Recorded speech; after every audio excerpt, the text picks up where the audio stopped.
அனைவருக்கும் வணக்கம். நர்மதா அம்மாவின் பெண் அரசியல் 2ஆம் பாகம் மானுடத்தின் வெற்றி நூலில் இருந்து மானுட மகிழ்ச்சி. ஏழை என்றால் ஒரு வகை அமைதி, ஊமை என்றால் அதில் ஓர் அமைதி.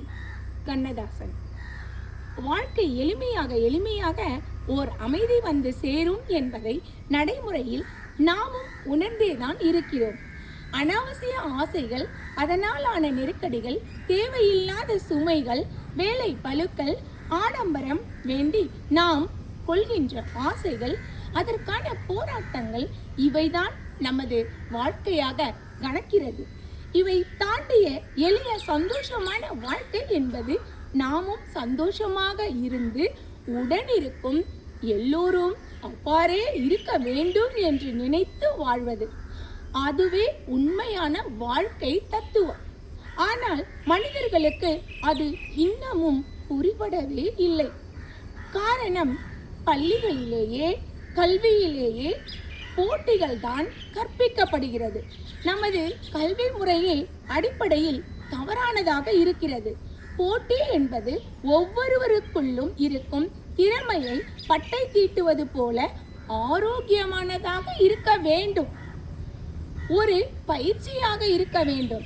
அப்படி இல்லாமல் நீ வெற்றி பெற்றே தீர வேண்டும், எல்லோரையும் பின்னுக்கு தள்ளியாவது எந்த வழியிலாவது போட்டியிட்டு ஜெயிக்க வேண்டும் என்பதெல்லாம் அவசியம் இல்லை. வாழ்க்கை பந்தய களம் அல்ல. ஆனால் அப்படிப்பட்ட போட்டி போடும் ஒரு உலகத்தில் தான் நாம் வாழ்கிறோம் என்பது மிக உறுத்தலான விஷயம்.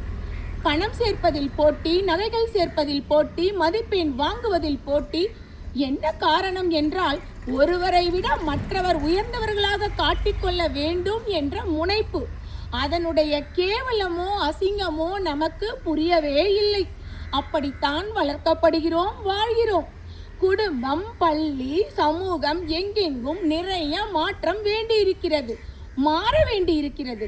அதையெல்லாம் செய்யத்தான் பெண் அமைப்பு என்ற ஒன்றை உருவாக்கி அதன் மூலமாக இந்த சமூகத்துக்கு நல்லது செய்ய வேண்டும் என்றும், மனிதருக்கு மனிதர் அனுசரணையாக இருக்கும் அழகான வாழ்க்கை வாழ வேண்டும் என்றும் நினைக்கிறோம்.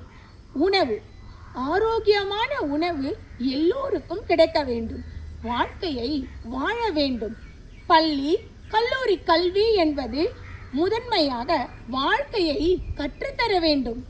படித்து முடித்து வெளியே வந்த பிறகு அழகான வாழ்க்கையை வாழத் தொடங்க வேண்டும். அது அவர்களுக்கு தெரிந்திருக்க வேண்டும். காலம் முழுவதும் படி, காலம் முழுவதும் எழுது, காலம் முழுவதும் தியாகம் செய், காலம் முழுவதும் போராடு என்பது வாழ்க்கை கிடையாது. பெண் அமைப்பினருக்கும் இதைத்தான் நான் சொல்ல விரும்புவேன். உலகம் மனிதர்களின் தேவைக்காக அனைத்தையும் வைத்து காத்திருக்கிறது. கனிகள், மரங்கள், மழை, மலை, காடு என்று பலவும் பரவசமூட்டுபவை, பாரபட்சமற்று பொதுவான மகிழ்ச்சி தரக்கூடியவை. ஒரு பூவின் மென்மை, மழையின் குளிர்ச்சி, நீரின் பயன்கள் என உணர்ந்து மகிழ்வதற்கே நிறைய உள்ளன. ஆனால் மனிதர்கள் அறியாமை காரணமாக அழகிய இந்த பூமியை நாசப்படுத்தி சுரண்டி அழிக்கிறார்கள். தமக்கென எதையும் பதுக்குகிறார்கள். எப்போது இந்த பதுக்கல் குணம் வந்தது தெரியவில்லை.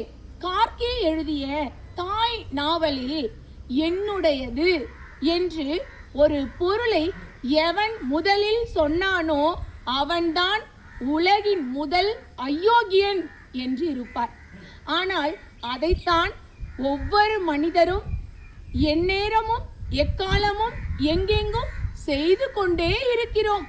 பெண்கள் என்ற உலகில் சரிபாதி மனிதர்களை முடக்கி வைத்துவிட்டு தான் தோன்றித்தனமாக ஆண்கள் செயல்பட்டு உருவாக்கியதால் தான் உலகில் இத்தனை கேடுகள் கூடு கட்டி வாழ்வதாக பெண் அமைப்பு இதனை புரிந்து கொள்கிறது.